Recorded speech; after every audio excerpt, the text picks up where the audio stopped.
ఓం శ్రీ గురుభ్యో నమః. భగవద్భక్తులందరికీ హృదయపూర్వక నమస్కారాలు. గురువును చేరిన ప్రతి శిష్యులు సాధన చేస్తారు. ఏ విధంగా అంటే గురువు చెప్పిన మంత్రాన్ని, ధ్యానాన్ని, తారకాన్ని అనునిత్యం అనుష్ఠాన రూపకంగా సాధన చేస్తూ ఉంటారు. సాధన చేస్తూ ఉంటే లోపల అంతరంగమందు అనుభవాలు వస్తూ ఉంటాయి. ఆ అనుభవాలను వీక్షిస్తూ, మనోనేత్రంతో అనుభవాలను వీక్షిస్తూ ఆనందిస్తూ ఉంటాం. ఆ అనుభవాలతో మనకి ఏమేర్పడుతుందంటే మన లోపల మార్పులైతాయి. నడునిడు భావన చేంజ్ అవుతుంది. ఆచరణయుక్తంగా, ఆదర్శప్రాయంగా జీవిస్తాం. అయితే సాధకుడు సాధన చేస్తూ కొన్ని రోజులకు సిద్ధి పొందుతాడు. సిద్ధి పొందిన తర్వాత మళ్ళీ సాధన అనేది చేయడు. ఎందుకు అంటే ఒక ఉపమానం చెప్పుకుందాం.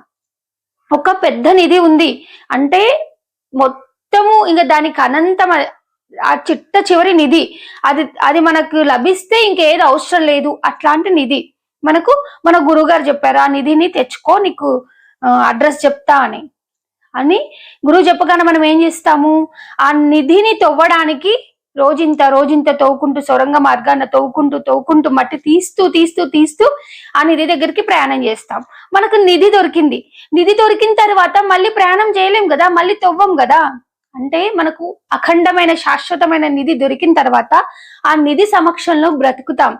అంటే పరమాత్మని అనుభవించిన తర్వాత, పరమాత్మ సాక్షాత్కారం అంతరంగమందు జరిగిన తర్వాత మనం ఎలాంటి సాధన చెయ్యము. ఏం చేస్తాము? మనము ఆచరణయుక్తంగా బ్రతుకుతాము. అంటే అరిషడ్వర్గాలను క్రమక్రమేణ తొలగించుకుంటూ ఉంటాం.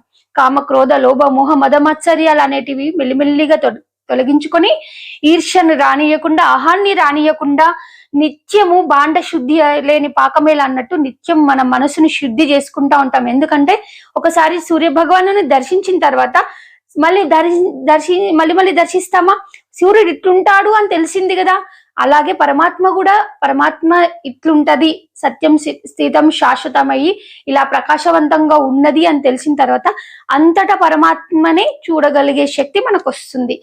ఆ ప్రకాశ తత్వాన్ని అంతటా మనం చూస్తాం. కాబట్టి మళ్ళీ ఏ సాధనలు మనకు ఉండవు. కాబట్టి ఏ సాధన నీకెందుకు, వీసానికి పనికిరాదు వినుమాయ్య అని అప్పుడు చెప్పారు. అంటే మనం సిద్ధి పొందాలి. ఫస్ట్ పరమాత్మని అంతరంగమందు అనుభవించాలి. అనుభవించిన తర్వాత ఎలాంటి సాధనలు అవసరం లేదు. మన లోపల మనమే మార్పు చెందించుకుంటూ ఉండాలి. అంటే సత్కార్యాలు, నిష్కామ కర్మ మనం అప్పుడే చేయగలుగుతాము. అంటే ఫలాపేక్ష లేని కర్మలు మనం అంతరంగమందు పరమాత్మని అనుభవానికి తెచ్చుకుంటే ఫలాపేక్ష లేని కర్మలు చేస్తాం. కాబట్టి నిష్కామ కర్మ అయిపోతుంది. అందరికీ జై గురు. గురువుని ఆశ్రయించండి, జ్ఞానాన్ని పొందండి.